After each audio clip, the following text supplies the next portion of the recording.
आप कभी उपराष्ट्रपति के बारे में कोई बात कह देते हैं। सिटिंग उपराष्ट्रपति देश के हैं, आप उनके बारे में उनकी मिमिक्री करते हैं। देश का वो होने वाला प्राइम मिनिस्टर, मतलब मैं नहीं कह रही जो वो सपना लेके अभी 50 साल के हो गए, लेकिन अभी ये सपना है तो बहुत अच्छी बात है। अगर आप कुछ कंस्ट्रक्टिव करते तो हो सकता है कि प्रधानमंत्री आज मोदी जी हैं, कल भी वैसे 2024 में भी मोदी जी होंगे, 2029 में भी मोदी जी होंगे, लेकिन 29 के बाद वाले चुनाव में हो सकता है कि आप प्रधानमंत्री बन जाते। कंस्ट्रक्टिव नहीं करके आप वहां पे जिस तरीके से माखौल उड़ा रहे हैं, मजाक उड़ा रहे हैं, वीडियो बना रहे हैं और आप सपना देखते हैं कि आप प्रधानमंत्री बनना चाहते हैं। मैं तो कह रही हूँ इनको इंडिया गठबंधन और फलान ढकान जो भी इन्होंने नाम दिया है वो हटा के इनका नाम रखना चाहिए ग्रुप ऑफ प्राइम मिनिस्टर्स, क्योंकि ये मुंगेरी लाल के हसीन सपने देखते हैं, वैसे इनमें से कोई प्राइम मिनिस्टर नहीं बनने वाला। मैम, जिस तरीके से गठबंधन के द्वारा कहा जाता है कि 2024 में हम देश के लिए एक अच्छी सरकार देंगे, और वही गठबंधन के नेता कभी सनातन, कभी राष्ट्रपति तो कभी उपराष्ट्रपति को लेकर जिस तरीके से भाषा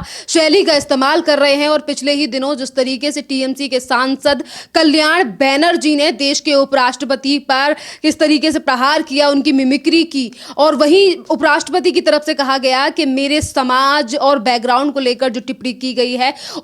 उसके बारे में मैं अपना दर्द जो है वो व्यक्त नहीं कर सकता। मैम, दूसरी तरफ सवाल ये भी है कि जो विपक्ष लगातार ये कहता है कि सभी मुद्दों पर बात होनी चाहिए, आज वो विपक्ष जो है वो इस पूरे मुद्दे पर बात क्यों नहीं कर रहा, क्यों नहीं कह रहा कि देश के उपराष्ट्रपति की किस तरीके से इंसल्ट हुई है। और राहुल गांधी से सवाल पूछा जा रहा है तो वो ये कह रहे हैं कि और भी मुद्दे हैं, उन पर चर्चा होनी चाहिए। देखिए, जब आप गठबंधन की बात करते हैं, वैसे तो मुझे तो महागठबंधन जिन्होंने किया था, जो कौरवों की सेना खड़ी हुई थी पांडवों के खिलाफ, वो दिखती नहीं है, क्योंकि अभी 4 मीटिंग शायद हो चुकी हैं, 3 या 4। किसी मीटिंग में नीतीश बाबू नाराज होकर चले जाते हैं, किसी में ममता बनर्जी, किसी में कहा जाता है कि कांग्रेस ने कोई और चेहरा चुन लिया है, मतलब जिस एक फेस पे लोग तैयारी कर रहे थे कि शायद खड़गे साहब जो हैं वो पीएम चेहरा हो सकते हैं, लेकिन अभी कुछ भी स्पष्ट नहीं है। क्योंकि पता है इस रेस में जितने हैं, जितने आपने गठबंधन की बात करी, सब पीएम है। नीतीश जी रात को सोते होंगे तो सपना देखते होंगे कल जब 2024 का चुनाव होगा तो पीएम जहां बैठते हैं, मोदी जी जहां बैठते हैं, उस कुर्सी पे मैं बैठूंगा। महोदया जाती होंगी बंगाल तो वहां सोचती होंगी कि ओहो, मैं अगला प्रधानमंत्री जो होगी वो मैं होंगी, मोदी जी को हटा के मुझे प्रधानमंत्री बनना है। यही सपना केजरीवाल साहब दिल्ली में देखते हैं। तो प्रॉब्लम यह है कि गठबंधन में जितने नेता हैं, कोई भी एक चेहरा स्पष्ट नहीं है गठबंधन का। हर मीटिंग में ये लड़ाई करके कोई ना कोई नाराज होकर निकल जाता है। आप मीडिया में आपको पता ही कि खबरें आती रहती, कभी नीतीश बाबू गए, कभी ममता बनर्जी गए, कभी ये पहुंचे ही नहीं मीटिंग में। तो गठबंधन जैसी चीज तो है ही नहीं। अब आते हैं इस जो देश में एक सबसे बड़ा मुद्दा चल रहा है, जंतर मंतर पे इतना बड़ा प्रोटेस्ट चल रहा है। आप जिस तरह से संसद में ये लड़ाई करते हैं, झगड़े करते हैं, एक दूसरे के ऊपर टिप्पणी करते हैं, चलिए विपक्ष है, सब समझ आता है, लेकिन आप कभी अपने देश के राष्ट्रपति महोदया के बारे में कुछ कह देते हैं, आप कभी उपराष्ट्रपति के बारे में कोई बात कह देते हैं। सिटिंग उपराष्ट्रपति देश के हैं, आप उनके बारे में उनकी मिमिक्री करते हैं, आपको सस्पेंड किया जाता है, आप गांधी जी की प्रतिमा के नीचे खड़े होकर ड्रामे करते हैं पूरे विपक्ष वाले। ये भी शर्म नहीं करते कि जिस प्रतिमा के नीचे हम थोड़ी उनकी इज्जत कर लें। और जिस तरह से ये टीएमसी वाले मिमिक्री कर रहे हैं उपराष्ट्रपति की, बंगाल इनसे संभलता नहीं। बंगाल में खुलेआम कत्ल होते हैं, रेप हुए, कहाँ कहाँ सुप्रीम कोर्ट महिलाएं गई, वो लोग आके संसद में रोज हंगामा करते हैं। हंगामा के बाद उपराष्ट्रपति की मिमिक्री कर रहे हैं, मजाक उड़ा रहे हैं। और देश का वो होने वाला प्राइम मिनिस्टर, मतलब मैं नहीं कह रही जो वो सपना लेके अभी 50 साल के हो गए, लेकिन अभी ये सपना है तो बहुत अच्छी बात है। अगर आप कुछ कंस्ट्रक्टिव करते तो हो सकता है कि प्रधानमंत्री आज मोदी जी हैं, कल भी वैसे 2024 में भी मोदी जी होंगे, 2029 में भी मोदी जी होंगे, लेकिन 29 के बाद वाले चुनाव में हो सकता है कि आप प्रधानमंत्री बन जाते। कंस्ट्रक्टिव नहीं करके आप वहां पे जिस तरीके से माखौल उड़ा रहे हैं, मजाक उड़ा रहे हैं, वीडियो बना रहे हैं, मतलब आप वहां पे खड़े हैं और वो मिमिक्री चल रही है उपराष्ट्रपति की, आप वीडियो भी बना रहे हैं, उसमें बीच में कमेंट भी कर रहे हैं, ठहाके लगाए जा रहे हैं, तालियां बज रही हैं, मजाक उड़ाया जा रहा है। आप भूल गए कि आप किसी सिर्फ सांसद का मजाक नहीं उड़ा रहे हैं, आप किसी नेता का मजाक नहीं उड़ा रहे हैं, आप किसी बीजेपी वाले का मजाक नहीं उड़ा रहे हैं, आप देश में एक संवैधानिक पोस्ट पे, एक बड़ी पोस्ट पे बैठे हुआ व्यक्ति, मतलब आप कभी प्रेसिडेंट के बारे में कुछ कहेंगे, आप उपराष्ट्रपति के बारे में कहेंगे, और आप सपना देखते हैं कि आप प्रधानमंत्री बनना चाहते हैं। तो ये देश साफ साफ देख रहा है कि आप किस तरीके से वीडियो बना रहे हैं, बीच में कमेंट कर रहे हैं, जो मजाक उड़ाया जा रहा है उस किस तरीके से उस पूरे आग में घी डालने का काम कर रहे हैं। तो जो बार बार ये कह रहे हैं कि मुझे सिर्फ टारगेट किया जाए, आप हट जाते ना, या हट जाते या ये कहते कि भाई ये ठीक नहीं है, हमें सस्पेंड कर दिया तो क्या, हम विपक्ष में हम अपनी आवाज उठाते रहेंगे, हम काले झंडे भी दिखा देंगे, हम काला टैग भी बांध लेंगे, हम कुछ ऐसा कर लेंगे, हम काली पट्टी बांध लेंगे। विरोध के कई तरीके होते हैं, इस तरीके से मजाक उड़ाना। दूसरा, जो टीएमसी के सांसद जिस तरीके से बार बार कल्याण बनर्जी मजाक उड़ा रहे हैं और बार बार कह रहे हैं, वो बॉडी लैंग्वेज जो उनकी है, धनखड़ साहब जैसे खड़े होते हैं, जो उनकी बॉडी लैंग्वेज है, आप किसी का बॉडी शेम कर रहे हैं। कोई व्यक्ति की हाइट कम हो सकती है, किसी व्यक्ति की हाइट ज़्यादा हो सकती है, कोई काला हो सकता है, कोई गोरा हो सकता है, कोई छोटा हो सकता है, कोई बड़ा हो सकता है, कोई बूढ़ा बुजुर्ग दिख सकता है। आप एक बुजुर्ग व्यक्ति की, उपराष्ट्रपति का मजाक उड़ाते हुए बार बार उनके स्पाइन के ऊपर पीछे हाथ रख के, और स्पाइन वाली बात बोल बोल के भी, पूरे वीडियो में अगर आप देखेंगे तो कई बार रीढ़ की हड्डी की बात की जा रही है, स्पाइन की बात की जा रही है। जिस तरह से धनखड़ साहब खड़े होते हैं, बिल्कुल उसी पोजीशन में खड़े होकर आप उनका मजाक उड़ा, आप किसी के शरीर का मजाक उड़ा रहे हैं। आप कौन कैसा दिखता है, कौन कैसा बोलता है, आप उसका भी मजाक उड़ा रहे हैं। तो आप बॉडी शेमिंग तो अपने आप में बहुत, मुझे लगता है बहुत चीप काम है ये देखते ना आप, और इस तरह के जो दो तीन सीरियल्स आते हैं बहुत वियर्ड से और बकवास, जिस तरीके से वहाँ ये लड़ते हैं, झगड़ते हैं, किसी की बॉडी शेमिंग करते हैं, वैसे आप बॉडी शेमिंग कर रहे हो। और किसका? देश के उपराष्ट्रपति का, वाइस प्रेसिडेंट का, और इसके बाद आप प्राइम मिनिस्टर बनना चाहते हैं। शेम ऑन राहुल गांधी और शेम ऑन वो कल्याण बनर्जी, जो जिस तरीके से उस स्पाइन की बात कर करके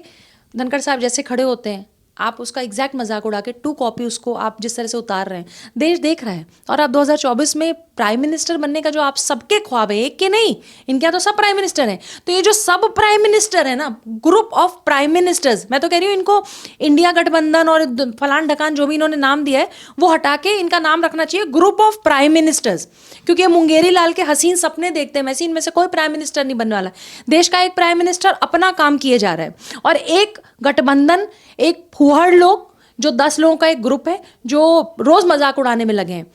चुनाव हार गए, अक्ल नहीं आई, एक राज्य जीत गए, बाकी सारे राज्य हार गए। एक राज्य तो ऐसा जहां उनकी खुद की सरकार थी वो भी हार गए, इसके बावजूद अक्ल नहीं आई। तो मुझे लगता है कि अभी तो यूपी से वायनाड गए हैं, वायनाड से भी बाहर का रास्ता भी दिखाया जा सकता है इनको। मैम, इसी के साथ जो अपने आप को किसान नेता बताते हैं, किसानों की आवाज को दौड़ाते हैं और कहते हैं कि भैया हम तो किसानों के लिए ही खड़े हुए हैं, उन्हीं के लिए आवाज उठाते हैं, राकेश टिकैत। आज तमाम देश भर का जाट समाज जो है वो इस पूरे मामले को लेकर आवाज उठा रहा है। खाप पंचायतें देश भर में हर जगह पर धरना प्रदर्शन कर रही हैं कि किस तरीके से किसान घराने से आने वाले, जाट समाज से आने वाले देश के उपराष्ट्रपति का अपमान किया जाता है। इस पूरे मामले पर विपक्ष तो चुप है ही, जो अपने आप को बचाने की कोशिश कर रहा है। राकेश टिकैत ने भी चुप्पी साध रखी है। बड़ा इंटरेस्टिंग नाम लिया आपने, राकेश टिकैत का नाम आते ही मुझे वो 26 जनवरी, क्योंकि आने वाली है, मुझे वो 26 जनवरी पे जो हमारे देश में हुआ था, जिस तरीके से हमारे तिरंगे को फेंका गया था, और उसमें एक ही आदमी उसके पीछे था। मैं तो आज तक कहती हूँ कि एक आदमी जिसने भीड़ को उकसाया, बॉर्डरों पे बैठा रहा, वो बंगाल की एक और कौन से स्टेट की एक एक्टिविस्ट आई जिनका रेप हुआ, फिर वो उनकी डेथ हुई, ये सबके पीछे एक ही आदमी है, सिर्फ राकेश टिकैत। मुझे लगता है कि राकेश टिकैत जैसे लोग जो अपने आप को किसान नेता बोलते हैं, आपके ही सामने एक किसान परिवार से आए हुए लड़के का, एक बेटे का मजाक उड़ाया जाता है। किसान परिवार से हैं, किसान भी रहे हैं, आप उनका मजाक बना रहे हैं। लेकिन अब आप किसान वाला वो एंगल जो आप लाते थे कि किसानों को दबाया जा रहा है, ये बिल लाके किसानों के साथ फ्रॉड हो रहा है, किसानों के साथ धोखा हो रहा है, अब राकेश टिकैत गायब है। अब राकेश टिकैत आपको पता है कब में से दिखेंगे? 2024 का जैसे चुनाव आने वाला होगा, चुनाव से पहले वो जगह जगह बॉर्डरों पे हो सकता है कोई नया ड्रामा करें। दूसरी बात, आप जाट हैं, और आज जाट महासभा जिस तरह से प्रोटेस्ट कर रही है, खाप जाट महासभा प्रोटेस्ट कर रहे हैं, चलो बीजेपी वाले कर रहे हैं, लेकिन आप जाटों का मखौल उड़ाया गया, उनकी बेइज्जती की गई, उनकी बॉडी शेमिंग की गई। किसान आपको याद नहीं आए, आपको जाट याद नहीं आए, लेकिन आपने किसान आंदोलन में यही 2 शब्द लेके, किसान शब्द लेके और जाट, आपने जिस तरीके से लोगों को भड़काया, देश ने तो आपकी वो जो गंदगी थी वो देखी भी, आपको एक्सपोज भी किया, और आप बिल्कुल नीट एंड क्लियर, आप साफ साफ लोगों को दिखे कि ये ऐसा व्यक्ति है जो देश में किसानों को सिर्फ भड़काने का काम कर रहा है। ये सारे फ्रॉड लोग हैं। वैसे चाहे आपने विपक्ष का नाम लिया जो ग्रुप ऑफ प्राइम मिनिस्टर्स का है, चाहे आपने जाट नेता का नाम लिया कि सर राकेश टिकैत, ये सारे वो लोग हैं। ये गठबंधन से आती हैं और समाजवादी पार्टी की राज्यसभा सांसद जया बच्चन, एक तरफ टीएमसी के जो सांसद हैं वो इस तरीके से बॉडी शेमिंग कर रहे थे और मिमिक्री कर रहे थे, वहीं दूसरी तरफ संसद के अंदर जो है वो जया बच्चन कहती हैं कि सर करके आप नहीं सुन रहे हैं तो मैं आपको मैडम बोलूंगी। देखिए, मुझे तो लगता है कि उनके बारे में एक बहुत बड़े घराने से आती हैं, खुद बहुत बड़ी अभिनेत्री रही हैं और राज्यसभा सांसद हैं, लेकिन कई बार जब उसी लोकसभा में और उसी राज्यसभा में किसी महिला सांसद के बारे में उल्टी सीधी बात कही जाती है या जयप्रदा के बारे में, इन्हीं के पार्टी के लोग, सपा वाले, यही आजम खान और यही लोग जब जयप्रदा जी के बारे में, उनके अंदर के कपड़ों के बारे में बात करते हैं या हेमा मालिनी का मजाक उड़ाते हैं, तो ये भूल जाती हैं कि ये बॉलीवुड की वही सारी अभिनेत्रियां हैं जिन्होंने एक ज़माने में एक साथ काम किया है। आप उनका मजाक उड़ाते हैं, आज जयप्रदा के इसके बारे में बात करते हैं, आप आरएसएस का मजाक उड़ाते हैं, उस तरह की गंदगी की बात करते करते आप वहां बैठी रहती हैं, लेकिन आप एक बार भी अपनी पार्टी के लोगों को रोकती नहीं है, मना नहीं करती कि इस तरह की अभद्र टिप्पणी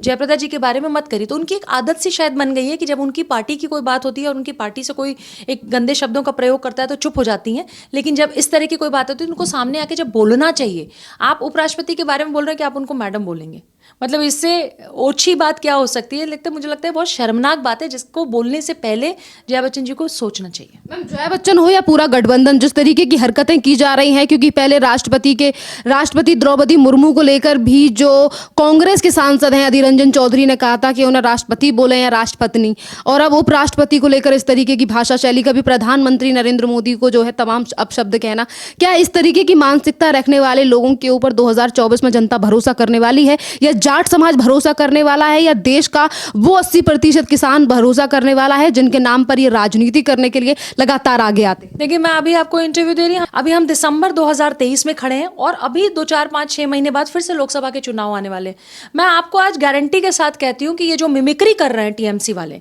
या ये जो बिहार से लेके, बंगाल से लेके और कश्मीर तक के जितने ड्रामेबाज बैठे हुए हैं, जो ग्रुप ऑफ प्राइम मिनिस्टर, ये फूहड़ लोग बैठे हैं जो कभी राष्ट्रपति का मजाक उड़ाते हैं, जब कभी कभी मोदी जी को पनौती कहते हैं, तो चाहे प्राइम मिनिस्टर हो, चाहे उपराष्ट्रपति हो, चाहे प्रेसिडेंट हो, ये सबका मजाक उड़ाते हैं। इनमें से कोई भी प्राइम मिनिस्टर अगले 10 सालों तक नहीं बन सकता। 2024 only and only Modi ji is going to be the prime minister of India. Bharat में उनके अलावा भारत की जनता किसी को प्रधानमंत्री के तौर पे देखना। आप मिमिक्री करते हैं, हम मजे लेते हैं, हम भी घर में ड्राइंग रूम में चाय पीते हैं, हम आपको देख के आपका मजाक उड़ाते हैं। आप वहां उपराष्ट्रपति का मजाक उड़ा रहे हैं, हम आप जो समाज के लोग हैं, परिवार के लोग हैं, भारत के लोग हैं, हम भारत की जनता आपका मजाक टीवी पे उड़ा रहे हैं, और ऐसा ही मजाक हम 2024 में भी उड़ाएंगे। और हम एकमात्र उस कुर्सी पे एक व्यक्ति को बैठते हुए देखना चाहते हैं जो मोदी जी हैं, इसके अलावा किसी को भी नहीं। बहुत बहुत धन्यवाद मैम।